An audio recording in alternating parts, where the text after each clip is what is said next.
Bueno, hoy es miércoles de la mesa pendenciera y hoy va a tocar la mesa, va a estar coja porque, bueno, se le complicó la llegada a Jorge Russo, diputado de MC, porque precisamente están ahorita en la discusión de la cuenta pública del 2022 y bueno, se alargó la sesión, pero bueno, están acá con nosotros el doctor Cuauhtémoc González, simpatizante de la 4T, y Roberto Romero del PAN. Y los temas a analizar y a debatir hoy es, bueno, uno, pues que resulta que la señora embajadora de Israel está muy molesta con el presidente de México porque pues no se ha pronunciado a favor de Israel en cuanto a estos ataques que hizo el grupo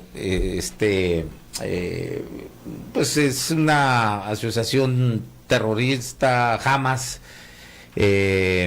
radicales islámicos a Israel, y otra clase de terroristas también, ¿no?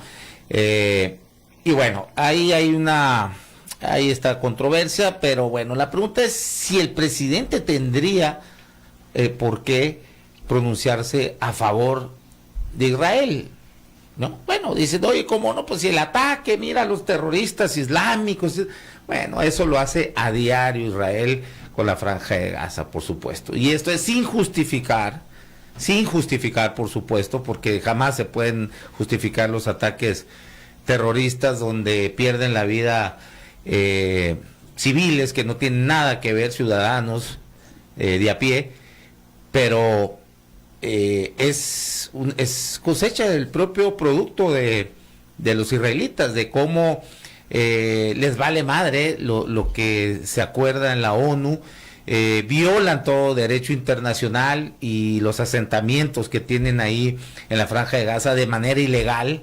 y cómo matan a palestinos con toda impunidad.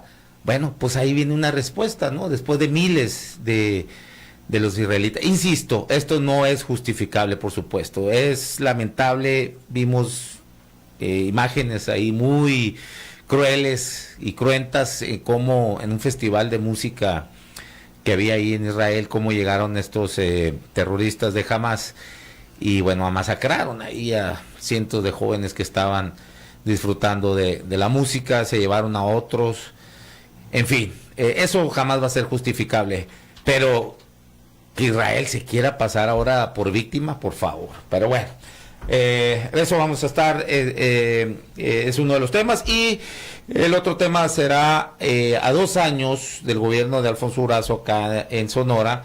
¿Qué ha cambiado en Sonora? Es como una pregunta, no sé cuál. Bueno, bienvenidos, Roberto, Cuauhtémoc. No sé cuál quiere. Empezamos por lo de Israel. Roberto, si quieres iniciar para. Muy bien. Ya que te la pinteaste la semana pasada. Eso, andaba chambeando. Oye, mira, este asunto de Israel y Palestina y toda la conflictividad que hay en el Medio Oriente, pues tiene una historia ancestral. Sí. Ahorita platicábamos antes de entrar al aire cómo lo simplifican de una manera. Algunos y ahorita pareciera la discursiva dominante de simplificar la conflictividad que hay ahí. Para empezar dicen Palestina e Israel, ni siquiera es Palestina, es Hamas, ¿no? Hamas. Es una organización que controla o de alguna manera está muy metida en la Franja de Gaza. De hecho gobierna, ¿no? Gobierna, y que es que tiene un brazo político, pero la parte política no ha reivindicado lo que hizo su brazo armado. Haz de cuenta que es el cartel Jalisco Nueva Generación, pues por así decir, y que tuviera metido, como lo tiene, de hecho, el cartel Jalisco y otras organizaciones aquí, influencias políticas, pero allá es un poquito más abierto. Gaza es una de las 2 franjas que componen el territorio de Palestina. Gaza es la más chica, es un territorio muy pequeño que está pegado a Egipto y al mar Mediterráneo, y que está ahí en ese pedacito. Es casi el tamaño de Monterrey, bueno, 40 kilómetros, sí. 365 kilómetros es su extensión territorial. Monterrey tiene 325. Imagínense, imagínense. Y hay 2 millones y ahí medio. Ahí viven 2 millones y medio de personas hacinadas y muchas veces secuestradas dentro de su propio territorio. O sea, no los dejan salir, a veces tienen que salir por mar y a condiciones muy, muy tremendas, ¿no?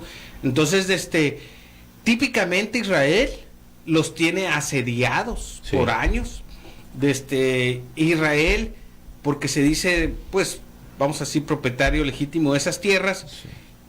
Y en base a qué lo dice, en base a la historia. Creer que una tierra es de un gobierno o de un país porque lo ocupó primero, pues es estar mal, estar equivocado, porque si así fuera, es como los que creen que los gringos nos quitaron California. Pues la palabra no nos quitaron, no se angustien, los que mucha gente, yo me acuerdo de niño, decían, nos quitaron California y Texas. No, pues tuvieron la fuerza para ocuparla, como en su momento México tuvo la fuerza para ocupar los territorios que hoy ocupa y se los quitó a los pueblos originarios, y en su momento los pueblos originarios, vete a saber a quién se los quitó, y así se va la historia. Entonces, el punto es que ante esa conflictividad donde ahorita es una olla de presión, les recomiendo mucho que lean un artículo que escribió el filósofo y escritor político muy fino, que es Juan Manuel de Prada, español, que escribe un artículo sobre Palestina y sobre cómo el Medio Oriente, ahorita lo que pasó, haz de cuenta que es una olla de presión que acaba de explotar. A lo largo desde el 97, que creo que fue la última vez que subió de temperatura el conflicto, no había hecho nada el occidente. Todo el mundo se voltea para otro lado. E Israel mata todos los días bebés, mujeres, niños, y de forma indiscriminada, y eso hace el caldo de cultivo. Y entonces ahorita la cosa está grave, porque en la geopolítica mundial Rusia está alineado para otro lado. Parece que detectaron que algunas de las armas que usaron los de Hamas vienen de Ucrania, que seguramente son armas que les mandaron Occidente a los ucranianos para defenderse, pero ellos pues las vendieron por abajo de cuerda. Entonces en todos lados se da, y entonces imagínate en el cóctel que nos estamos metiendo. Entonces el cuestionamiento de que si específicamente, Aarón, de que si el presidente tiene que pronunciarse a favor de Israel, pues yo creo que es correcto que no se pronunció a favor de ninguno de los dos. ¿Por qué? Porque los dos tienen mucha cola en este conflicto, y para empezar, pues sería a favor de Israel y en contra de quién. Ahora, la embajadora la posición formal del gobierno sí fue en contra de la violencia y del terrorismo, o sea, están a favor de la paz, y yo creo que esa es la doctrina que se debe de seguir. Y aparte, como a cambio de qué te vas a poner, como dicen vulgarmente, de pechito a favor de una posición de Occidente, cuando Occidente todo te reatea. Entonces ahorita estamos viendo cómo los migrantes ahí en Texas, es más, deja tú los migrantes, el comercio sobre el cual tenemos un tratado, nos están deteniendo todos los ¿cómo se dice?, los camiones en Texas, y pues nomás a pechugar, nadie dice nada. Así. Entonces los gringos ahí andan defendiendo a no sé qué tantos miles de kilómetros, 15,000 kilómetros. Bueno, pues es que es un bebé consentido, pues, ¿no? Los israelitas, y tú sabes, los judíos, sobre todo sionistas, son los que mueven los hilos de la economía. Pues todo el desmadre empezó cuando a finales del siglo XIX empezaron a colonizar poco a poco con financiamiento de la familia Rothschild, ¿no? Que es judía también. Y de ahí se empezó a hacer todo y de los principales precisamente promotores del sionismo, ¿no? Los Rothschild. Bueno, Cuauhtémoc González. Sí, yo creo que la posición del gobierno mexicano a través del presidente López Obrador me parece que es la más oportuna, y yo creo que abona precisamente a subrayar la necesidad del diálogo, un diálogo que lamentablemente aquí está ausente, que se está llevando al terreno de los misiles, de la muerte, de la tragedia, ¿no? Entonces, en principio a mí me parece que es una postura en contra de la guerra, es decir, a favor de la paz, y que en ese sentido también el gobierno mexicano tiene la autonomía o la soberanía para declararse en ese sentido a favor de la paz. Ahora, ¿qué es lo que pretenden los diplomáticos de estos países? Y lo voy a señalar porque también me tocó analizar o comentar el caso de la guerra o la conflicto bélico entre Rusia y Ucrania. Y hay algunas similitudes. Por ejemplo, en el caso de los diplomáticos de Ucrania, también querían que México se declarara a favor de Ucrania. Pues, sí. ¿No? Entonces, aquí la posición también, en este caso de México, fue muy clara, es decir, que estamos en contra de la guerra, del conflicto, que hay que buscar de manera multilateral la solución, y yo creo que en ese sentido va el mensaje, tanto para el caso de la guerra rusa ucraniana como la esta de Palestina e Israel, ¿no? Ahora, ¿qué también ocurre con este fenómeno bélico? Que el tema de la guerra, que ya también iba bajando el perfil de la guerra rusa-ucraniana, también está bajando a segundo término. Es decir, que ya ahorita en los medios internacionales ese conflicto ha bajado de perfil porque subió de inmediato, tuvo un impacto mundial este conflicto israelí-palestino, ¿no? Así es. Ahora, sí, también hay algo que me llama la atención, es que hay 3 mexicanos, por lo hasta ahorita es lo que se sabe, que están en cautivarios, ¿no? En cautiverio, sí, por este grupo de Hamas. Y ahí hay quienes están exigiendo también que se pronuncie el presidente, que exija la liberación de esto. No sé, se ha visto ahí, no ha mencionado nada de esto el presidente. Quizás, creo yo, que pueda ser también que está siendo cuidadoso, precisamente para no cometer alguna imprudencia, y que pues vaya a empeorar las condiciones, ¿no? de estos 3 ciudadanos mexicanos. Ahí sí, híjole, no sé, no sé cómo la ven ustedes. A mí me parece algo complicado, porque no estás precisamente tratando diplomacia con otro estado, sino es un grupo terrorista. Un grupo terrorista, ¿no? Una organización. ¿Qué le vas a exigir? ¿Qué le vas a exigir? O sea, sinceramente, yo creo que el riesgo de empeorar la situación de esas personas, pues puede ser más alto, ¿no? Entonces, exacto. Inclusive la posición que tomó México es favorable para la vida de esas personas, ¿eh? Pues yo creo que entonces, sí. A lo mejor los van a dejar a lo último, ¿no? Está tremendo, ¿no? Lo que está pasando. Les voy a dar algunas cifras, Aarón. Mira, en los últimos 13 años del conflicto han muerto 251 israelíes y 5.590 palestinos. Es asimétrica, ¿no? Entonces, ¿y Occidente para dónde voltea? Para otro lado. Pues. Exactamente. Nos hacemos tontos todos y ahorita que entran ya hacen esa barbaridad, porque eso es. O sea, tampoco no caigamos en la falsa polaridad. Claro. Si estoy criticando a los israelitas, estoy a favor de esos cabrones que fueron y hicieron esa brutalidad, ¿no? Pero las condiciones se fueron dando por años, pues, o sea, todas las es ancestral, pues, es ancestral. Entonces, China, Estados Unidos, Rusia, que tienen intereses ahí porque es el paso al petróleo del mundo y al canal de Suez y al Mediterráneo y a Europa y Asia, etcétera, pues que vayan y pongan orden, pues ahora sí que usen la fuerza para lo que debería de ser y que no dejen que se peleen a lo bestia, ¿no? Yo creo que eso sería responsabilidad mundial, pero que vayan y pongan orden de manera justa, ¿no? Donde cada quien tenga su territorio, su autonomía, etcétera, que eso no lo han querido hacer nunca. ¿Por qué? Ve tú a saber qué intereses por debajo hay que mueven todo eso. No, muchísimos. Sí. También otro aspecto que a mí me atrajo, por ejemplo, en el caso, para traerlo a colación aquí al conflicto israelí, es el punto de la censura mediática a nivel mundial. Sí. Por ejemplo, en el caso de Rusia y Ucrania, el asunto mediático entró en una ofensiva de Occidente en contra de Rusia, sí, que incluso suspendieron la señal de RT, ¿no? Así es. Y luego además estuvieron en una ofensiva tal que encapsularon a Rusia, luego vinieron las sanciones económicas Y lo que señalan, por ejemplo, también sobre este conflicto, que yo también coincido, o sea, ninguna de las dos partes es condenable la violencia, sí, sea de quien sea, pues, ¿no? Pero aquí, por ejemplo, en este caso, lo que estamos observando es de que hay una doble moral también de, por ejemplo, la Unión Europea y de Occidente.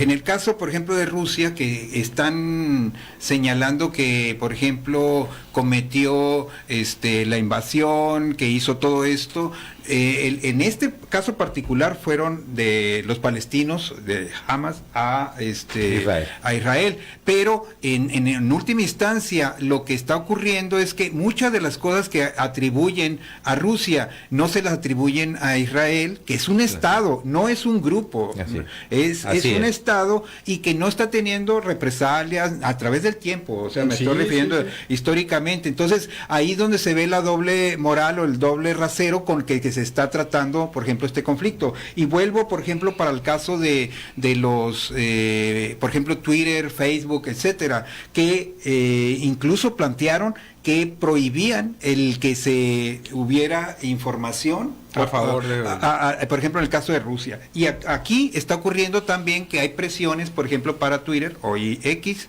donde están señalando, cuestionando al propietario para que supuestamente no esté manejando o permita que se maneje información de parte de los palestinos, ¿no? Entonces, ahí también creo que hay que señalar que aparte de la guerra de misiles, o sea, la guerra armada, violenta, también está la guerra mediática. Y esa guerra mediática incluso es más cruda y más intensa en el ámbito mediático, independientemente que en el caso de armado, pues lamentablemente son miles de las personas víctimas, y sobre todo de la sociedad civil. O sea, que son civiles, no son necesariamente personas que están en el ejército, y ahí es donde entra una cuestión que por humanidad se debe suspender eso, pero lamentablemente, como dice, ¿cómo se llama?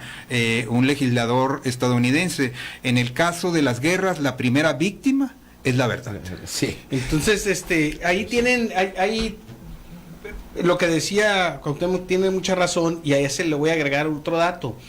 Así como el occidente apoya de manera muy facciosa a Israel, todo el Oriente y Asia, sí, claro, apoyan a Palestina.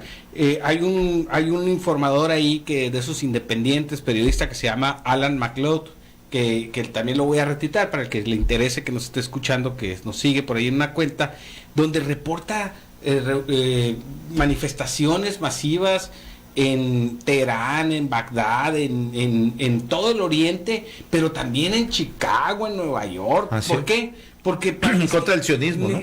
Es que tampoco podemos estar en contra del sionismo, porque Israel tiene derecho a tener un país, está bien, pues, ¿no? Porque no puede andar, como dice el dicho, como judío errante, ¿verdad? Toda la vida, porque eso nos va a generar conflicto en todo el mundo.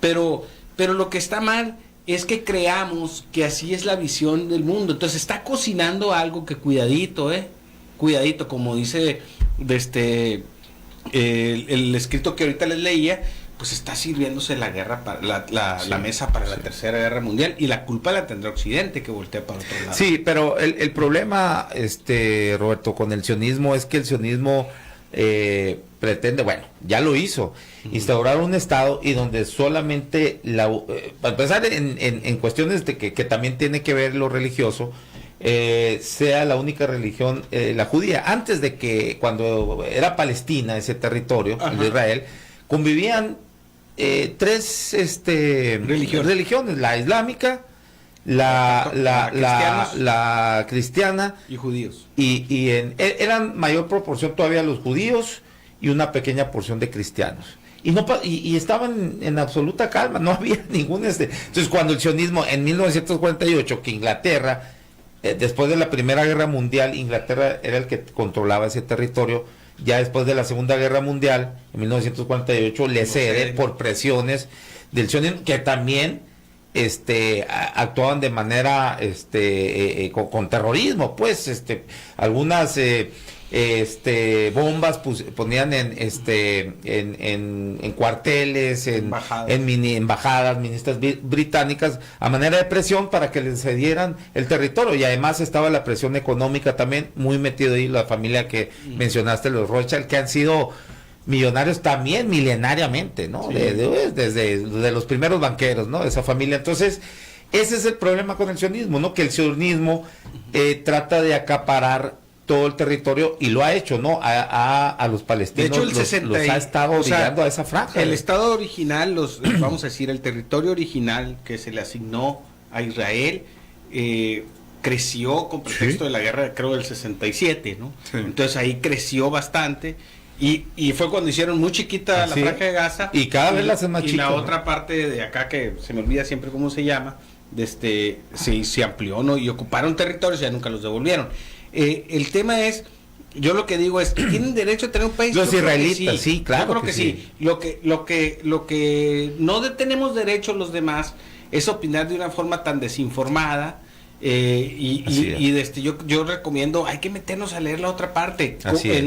Como en todos los casos donde nos quieren llevar a una polarización fabricada, pues nosotros debemos tener criterio y poder decir de una manera más informada, opinar. Ahora, la neta es que no, o sea, ya no funcionó, ellos no se van a poner de acuerdo nunca. Así es. Tiene que entrar la fuerza de las naciones, ¿verdad? Una fuerza organizada a poner orden ahí. Para eso es, porque la verdad ellos, pues solamente que alguien crea que ellos, o crean que la solución es que borren de la faz de la tierra, porque eso es lo que va a terminar de pasar a los palestinos, que tampoco es solución. Pues claro. Porque en algún lado se van a ir. Ahora, Palestina e Israel, qué curioso, en ambos bandos viven las tres religiones monoteístas, ¿no? Cristianos, judíos, sí, y gente de Islam. Así entonces, en los tres. Entonces hay católicos, hay judíos que están ahorita en Palestina, que están recibiendo bombazos de a lo mejor un cristiano que lo disparó a Israel. Pues es la locura esto. Pues, ¿no? Así es, totalmente. Para cerrar el tema, bueno, yo lo que podría señalar es de que ahorita, por ejemplo, sí es urgente que también intervengan los organismos internacionales, que para eso están, como la ONU, el asunto de que se ha suspendido el agua, o sea, el suministro del agua, víveres, electricidad, y ahí realmente es algo inaudito que se esté permitiendo eso cuando es una cuestión de humanitaria tremenda, que tenga que la que está sufriendo es la población civil y no necesariamente los que están ahorita en conflicto directo, pues, ¿no? Así es. 2,5 millones de palestinos están sufriendo a causa de un grupo, ¿no? Serán miles, pero son millones los que están resintiendo esto, ¿no? Así como dijo ¿qué fue que dijo que la primera víctima es la verdad? En una guerra. Sí, el legislador, aquí te lo tengo ahorita. El legislador gringo, ¿no? Sí, y así como es la primera víctima, la verdad, también la ciudadanía de a pie, los civiles, también es la primera víctima. Bueno, vamos a una pausa, un mensaje de nuestros patrocinadores y regresamos en 3 minutos. No le cambie, estamos en la radio con Aarón Tapia, miércoles de la mesa pendenciera.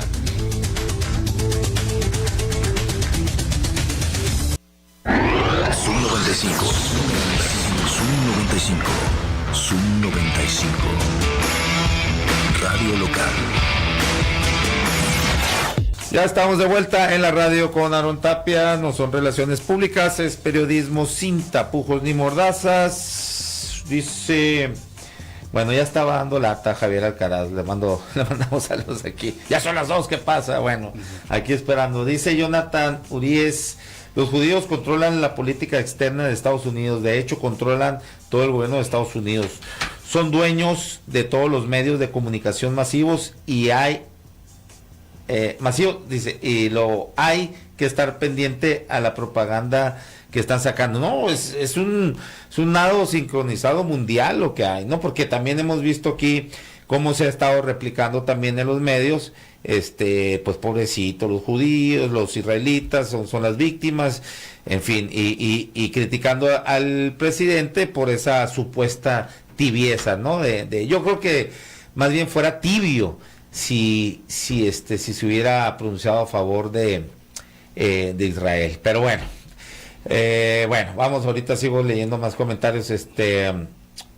Bueno, dice Ariel Ballesteros: a los gringos y aliados siempre les ha gustado tener estados policiales en el resto del mundo. Así se justifican para poder entrar, poner orden. Ejemplo de eso, es que, bueno, punto que, ejemplo de eso es lo que pasa aquí con el narco. Ya están entendiendo la idea de invadirnos. Sí, lo leí mal aquí porque, estaba... pero bueno, hice muchas pausas, ¿no? Pero sí, tiene razón.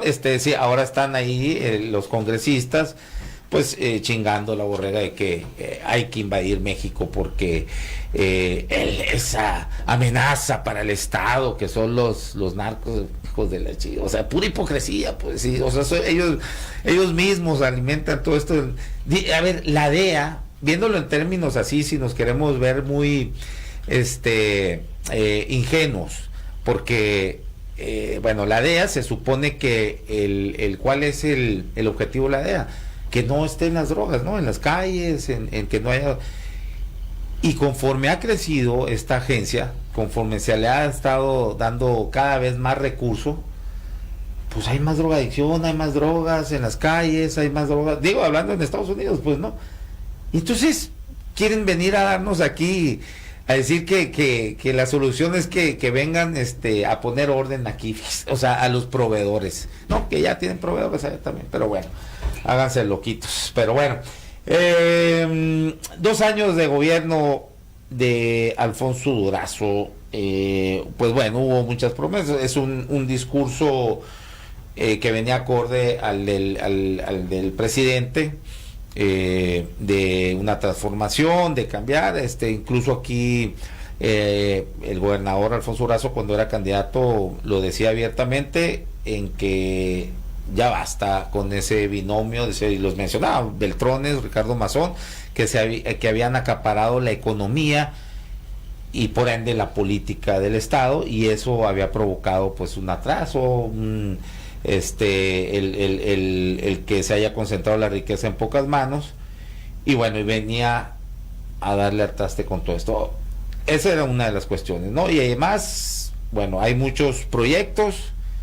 ¿Qué ha cambiado en esto? No sé si gusta comenzar usted, doctor Cuauhtémoc González, con el tema. ¿Qué ha cambiado Sonora en estos 2 años de gobierno? Bueno, yo creo que de principio pues se cambió de partido.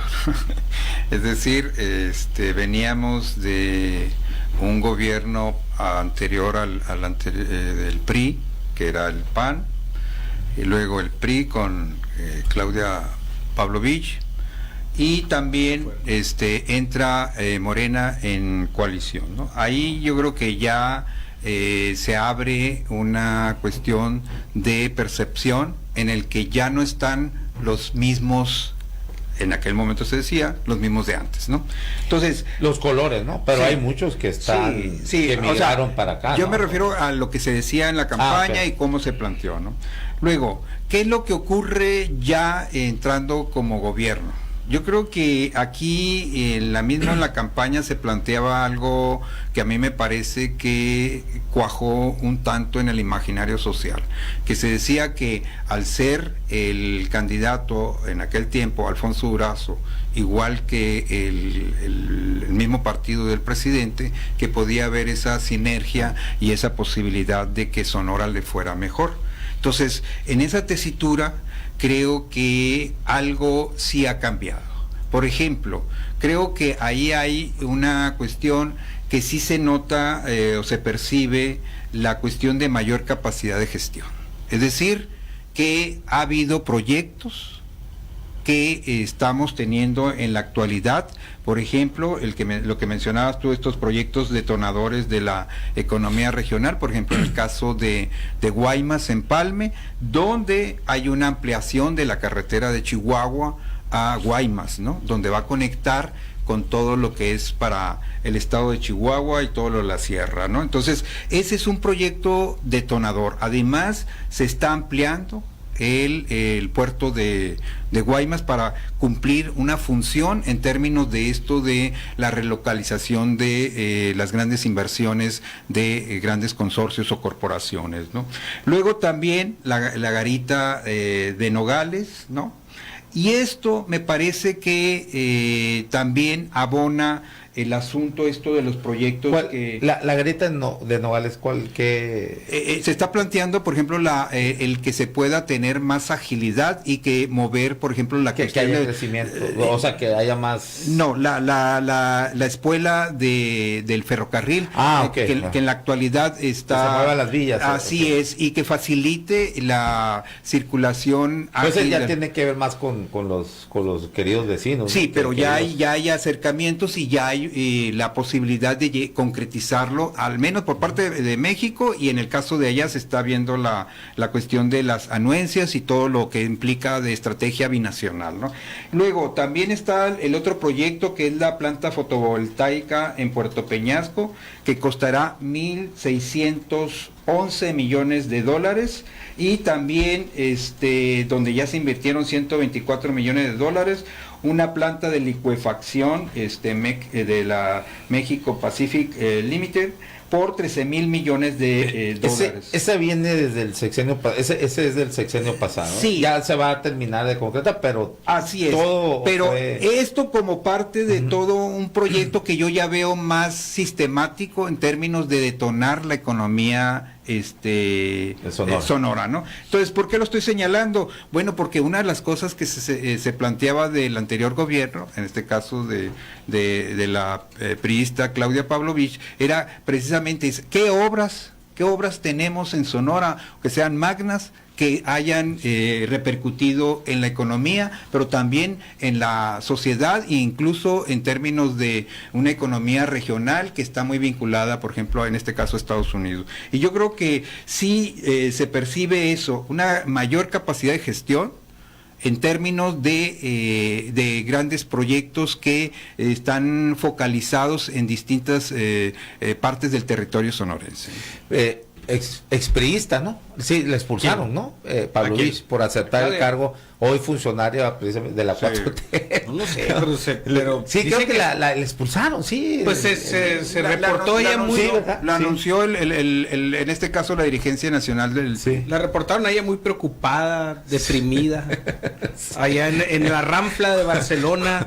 Con unas bolsas de Prada. De hecho, tuvo que ir a rezar a la iglesia, ¿cómo se llama? La catedral esa de... A la de Gaudí, gótica, ¿no? Sí. Ajá. Entonces, el punto es que miren,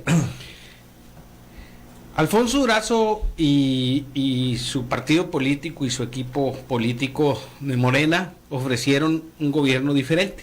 En eso estriba totalmente la oferta.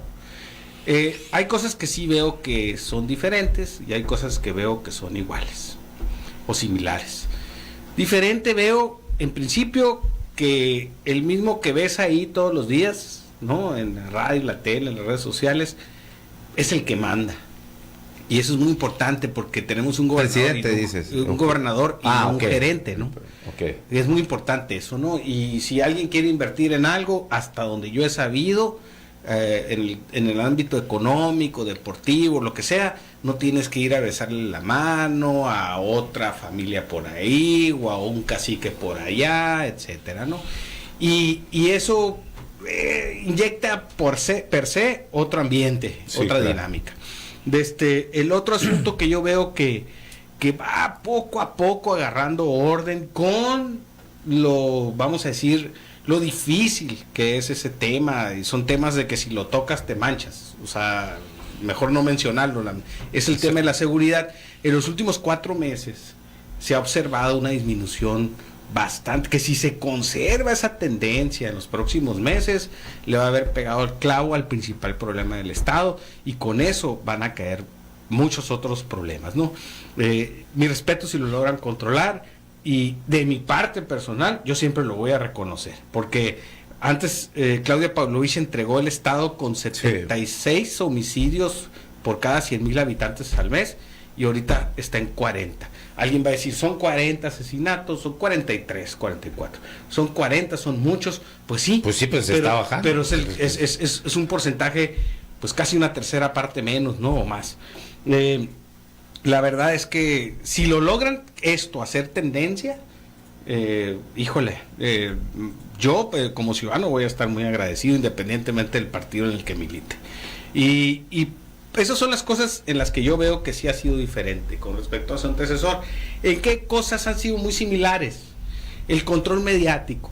Sí. El control mediático a mí no me gusta, no lo esperaba, la verdad. Yo esperaba que fuera un poquito más, y es donde entra una paradoja, y a lo mejor valdría la pena hacer un análisis con especialistas, Aaron, que seguramente tú tienes al alcance muchos otros más. Yo no lo soy en la parte mediática, pero ¿qué tanto será? Pero no quiere.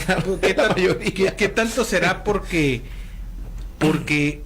es una iniciativa del gobierno? ¿Qué carga tendrá lo que está pasando? ¿Qué carga tendrá del gobierno de que así quiere que suceda? ¿Y qué carga será que de plano no tienen remedio los periodistas de Sonora? O sea, porque es algo compartido. Yo no sé qué peso tenga cada lado en la balanza, pero el hecho es que hay una prensa totalmente controlada, al estilo Claudia Pavlovich, donde no se mueve ni un pelo. No tanto. Bueno, hay uno, pues que el único que habla eres tú y no tienes pelo. No. Entonces estoy haciendo hay otro con todo y sus excesos y que a veces se pasa de la raya, Pelón Morales, y a veces hasta raya en cosas que no son ciertas. Por eso te digo que no se mueve ni un pelo. Pues, ¿no? Pero bueno, sí es, y claro que tiene mucho que ver con la cultura que hay en el medio. O los que dicen que son periodistas y nada más ahí sí es relación. Esa es una pública, parte. ¿no? La otra es la relación que hay con el Congreso, que tiene que ver mucho con el peso que tiene el partido en el Congreso. Es demasiado fuerte. Es una oficialidad de paz. Pero luego, aparte, la vocación que mostró es todavía ir a tomar más poder del que ya tenía. Pues hasta ocioso, se me hace como hasta por deporte, ¿no? Que lo hizo. ¿Cómo? O sea, ir a tomar todavía, a jalarse más gente todavía de la que ya tenían No, bueno, creo que en esa parte, Roberto, creo que es una estrategia de que ciertos aliados, como por ejemplo el PT, no les cuesten lo que les costó, por ejemplo, la pasada legislatura, ¿no? Porque el PT, acuérdate que se estaban totalmente alineados con lo de Palacio, ¿no? Ese Ramoncito Flores ya, sí lo conoces, fue panista. Tiene sentido, ¿no? Tiene sentido. Yo creo que ahí aminoras, ¿no? La parte del pez, de este finísimo personaje, ¿cómo se llama? El Mijito Terán. Pues imagínate, tienes a Ramón Flores por un lado, entre comillas, de aliado, y al otro, Mijito Terán. Pues oye, pues mejor jalo el mundo, ¿no? Tienes que empezar. Pues sí, es que no, puedes prescindir de uno o de otro. Sí, pues, no, es un equilibrio que yo creo que ahí sí fue una astucia política, a mí me parece. Y ¿no? por último, de las cosas relevantes que yo veo, ¿no? Es yo no creo que se haya dado una sinergia positiva para Sonora por el hecho de que haya sido presidente y gobernador del mismo partido. No se refleja en los números, no lo hay. Y lo otro que también quiero comentar es que sí están muy bonitos todos los proyectos, pero nos estamos quedando muy rezagados. No sé qué tanto sea, también es cosa de profundizar por lo que se viene arrastrando, pero sin duda en algo tendrá que ver esta administración, en el sentido de que no sabemos capturar inversiones. Independientemente de toda la ola de proyectos que están anunciando, que hasta ahorita casi todos son nomás proyectos, se está yendo toda la relocalización de las empresas a nivel mundial, se están viniendo curiosamente al Bajío, a Monterrey, a Coahuila, a Baja California, y se saltan Chihuahua, y se saltan Sonora. ¿Por qué? ¿Qué está pasando? Y valdría la pena, en el número estamos por debajo de estados fronterizos en las nuevas inversiones. Entonces, algo está fallando. Ahí aparecen y se toman fotos no sé dónde. Y yo creo que el gobernador, lo que hemos dicho bastantes veces en esta mesa, algunos de tus invitados y yo me incluyo, el equipo le queda corto a veces. El equipo le queda corto, lo hacen él hacer el esfuerzo, y no cierran la pinza a los que están abajo de él, porque es obvio que el gobernador no puede hacerlo todo, ¿no? Entonces necesita tener, yo siento, más talento en los hechos, no en los diplomas colgados en las paredes. En los hechos, en los resultados, se necesitan un poquito más de empujar ahí el gobernador. Ojalá, y llegado el tiempo ahora de las nuevas elecciones, aproveche para darle una sacudidita ahí al gabinete y meta otro tipo de raza en esas áreas que la verdad apremian, porque pues la economía es paz también, pues, ¿no? Y junto con la seguridad yo creo que sería un buen combo, ¿no? Sí, cuando analizamos precisamente el segundo informe de gobierno, aquí vimos los números de los dos, comparando los últimos 3, 4 gobiernos, en los 2 primeros años, cómo es en inversión, es el más rezagado, es el actual gobierno, incluso en la inversión de obra pública, ¿no? También. Entonces, pues sí, habría que ponerle lupa a eso. Luego otra de las cuestiones que no me queda clara, como creo que es a muchos, por no decir la mayoría, es el plan Sonora. O sea, ¿a qué va? ¿A dónde va? ¿Qué es? O sea, a mí no me queda claro todavía el beneficio que va a obtener Sonora con esto. ¿A quién le vamos a vender la energía? ¿Qué tanta energía se va a quedar aquí? ¿Cuál va a ser la remuneración? Creo que, y luego no me queda claro porque son un montón de cosas que le van. La otra vez ponía un ejemplo yo, como una analogía, es como, así lo veo, a lo mejor y soy muy güey o muy burdo, no sé, pero yo veo, me representa alguien que va a hacer una carne asada, que sabes dónde la va a asar, ahí tiene el asador, el carbón, y va a comprar la carne y los condimentos y todo lo demás, las verduras y todo para hacer la carne asada, ¿no? Y va pasando por el pasillo y ve algo, este condimento se ve bien, y lo va echando el carrito, otro también, y que no sabes, bueno, cómo va a salir esa carne asada, ¿no? Echándole todo ese menjurje, porque cada vez le están agregando cuestiones y cosas al plan Sonora, y no sé qué relación puedan tener entre sí todo eso, pues, ¿no? Porque la última vez que tuve aquí a David Figueroa, que es el representante del gobierno de Sonora en Arizona, pues me hablaba de una, no recuerdo cómo se llama esta, que están viendo también lo debajo de los paneles solares, con la sombra que ahí da, hacer un tipo ahí de agricultura, pero no recuerdo cómo se llama, pues, ¿no? Que eso también ya lo están integrando. Bueno, entonces, no sé, pues a mí me confunde mucho y en realidad no sé qué es el plan Sonora en sí. Además de la energía solar y cómo nos va a beneficiar. Yo no termino por entender esto. No sé. Bueno, sí. Yo sí quería subrayar de que no son proyectos. Yo creo que son proyectos en el sentido presentados, pero que ya están en proceso de construcción o de realización. Por ejemplo, en el caso de Chihuahua, pues ya vemos cómo hay trabajo ahí al respecto. En el caso de Guaymas también, donde ya hay inversión. Es una carretera, ¿no? Sí. O sea, lo que tenemos que ver también es que grandes inversiones también implican un proceso, pues, ¿no? Un proceso de arranque, de desarrollo y luego conclusión. Luego, no estamos hablando de un efecto inmediato, así como una gran obra, porque también de inmediato, pues sí, es la cuestión de que te permite tener, por ejemplo, ahí generación de empleos, etcétera. Pero ya el beneficio, ya como va a estar la madurez y todo esto, pues no lo vamos a vivir en un año o 2, pues, ¿no? Entonces yo creo que ahí hay que verlo que es un proyecto, pero que ya está en proceso de realización y que también va a tener su repercusión esto a mediano y también a largo plazo. Lo de la carretera yo creo es lo más concreto, ¿no? Okay. Que hay y van muy atrasados. Ya a estas fechas entiendo que ya deberían estar en la segunda etapa. Todavía no termina la primera, pero bueno, es lo más concreto que se tiene. Yo de lo que hablo, otro, en serio, y lo recalco porque no termino de entender qué es el plan Sonora. Y luego otro punto que también se estaba mencionando y que quería abordar es lo de la cuestión esta de que comenta Roberto, de lo del legislativo y la cuestión de, incluso yo hablaría del Poder Judicial, donde pues el actual gobierno del Estado, el gobernador en específico como actor político, ¿qué es lo que estamos viendo? Bueno, que ya tiene el Poder Ejecutivo, pero también ¿qué ocurrió? Bueno, que fue precisamente para esa hegemonía que obtuvo y ese bono democrático lo proyectó, lo tiene, ¿cómo se llama?, reflejado en el Congreso del Estado, donde tiene mayoría y que además después se le unieron todavía más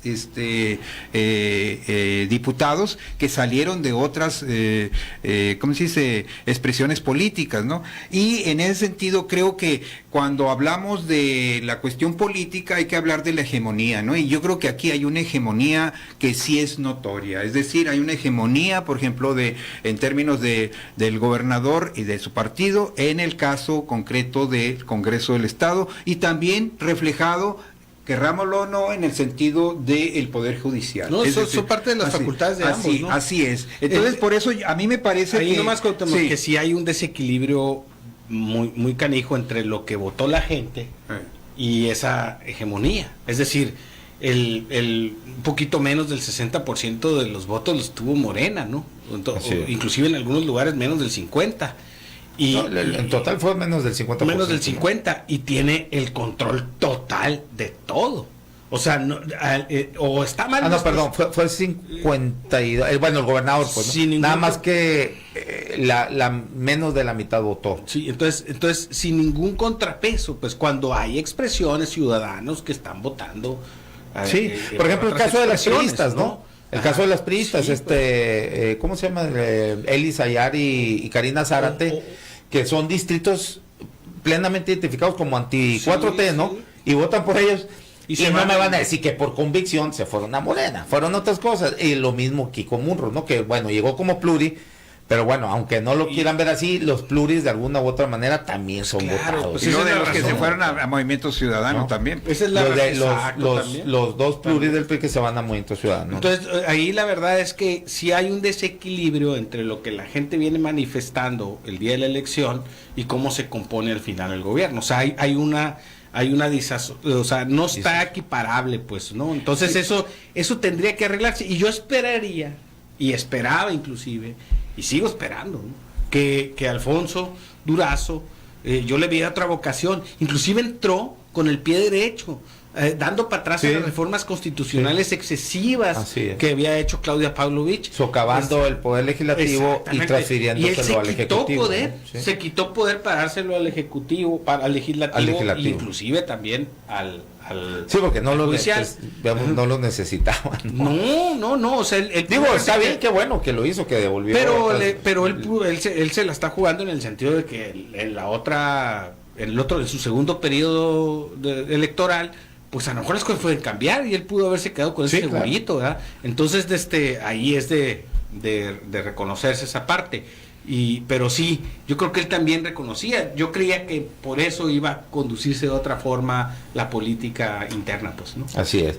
Dice aquí, buenas tardes, Aaron, un gobierno pacifista tolerando unas escenas de guerra muy similares a lo que vemos en Israel o en otros conflictos bélicos en el mundo. Así México con las bandas del narco libres como el viento, haciendo y deshaciendo sin ley sobre ellos, sin congruencia. No, pues ya revuelven aquí, ya revuelven peras con manzanas, ¿no? Pero bueno, para finalizar. Sí, yo lo que quisiera señalar es que en el caso de la política y de la hegemonía, no necesariamente se habla de porcentajes, se habla de que cómo es que en este caso, por ejemplo, un actor político está teniendo lo que se denomina la hegemonía, es la dominación, pues, ¿no? O sea, y aquí lo que estamos viendo es que están llevando a los distintos poderes, están llevando una hegemonía, ¿no? Ahora, que si a uno o a varios en lo particular no les parece por la cuestión porcentual, bueno, ese es otro asunto, pero en la cuestión política y de hegemonía, la cuestión es de que hay una habilidad para tener precisamente una posición en términos de llevar a cabo sus propuestas, sus proyectos, sus iniciativas y sacarlas adelante. Ahora, aquí también yo lo que veo más que nada muchas veces es el riesgo. Proteger, ¿no? Sí, yo veo, por ejemplo, el riesgo. ¿Cuál sería el riesgo de esto? De que precisamente teniendo todo eso a favor, que no salgan las cosas como debieran y que se te revierta por el hecho de que no tienes pretexto, no tendrías pretexto para decir o argumentar como pudiera ser, por ejemplo, en el caso de a nivel nacional, donde si no tiene las 2/3 partes, pues ya no pasan las iniciativas del presidente, ¿no? Aquí no habría esa justificación, pues, ¿no? Entonces, en ese sentido, creo que hay un riesgo que si no salen las cosas bien en términos de una política pública, pues ya no habría el pretexto o la justificación para decir que no había condiciones en el Congreso o en los otros poderes. Muy bien. Sí, hay una cosa más. A mí también creo que otro punto que no es tan favorable es la parte del abandono a las gestiones municipales, ¿no? El abandono en todo sentido. Acompañarlos no nada más es darles dinero, sino también aprovechando esa hegemonía y ese poder político que tiene tan mayoritario y ese bono, pues deberían ir a jalarles las riendas a algunos de vez en cuando, ¿no? Y siento que los deja crecer demasiado y en un desorden. Hasta ahorita le ha salido bien al partido Morena, que es, o sea, la gente sigue votando por el partido, quitando al personaje, ¿no? Pero ahora no sé si eso pueda seguir, no sé si la apuesta les dé, y eso pues no habla de una habilidad que tengan localmente, eso es una cascada que viene desde México en las mañaneras y en la imposición de una narrativa que ha dominado a la oposición, y no sé si eso se siga dando después, pero en el Inter, pues los ciudadanos siguen llenos de baches y siguen con todos los focos molachos y esas cosas necesitan. Yo siento que el gobernador debería aprovechar mejor y su equipo ese poder que tiene para pues dirigir un poquito mejor a los ayuntamientos, respetando su autonomía, por supuesto, ¿no? Muy bien, bueno, muchas gracias. Los invitamos a la 5ª edición de Live and Survive, sábado 21 de octubre del 2023. Es una competencia de CrossFit. El lugar es en Golden Box, Aldama 143A, Colonia San Benito. La inscripción es de 350 pesos e incluye la camiseta. Bueno, ahí está, sábado 21 de octubre en Golden Box, Live and Survive. Bueno, muchas gracias, Roberto Romero y Cuauhtémoc González. Gracias a todos ustedes por la sintonía. Nos vemos y nos escuchamos mañana a las 2 de la tarde acá en Zoom 95.5 FM, la radio alternativa del desierto. Gracias.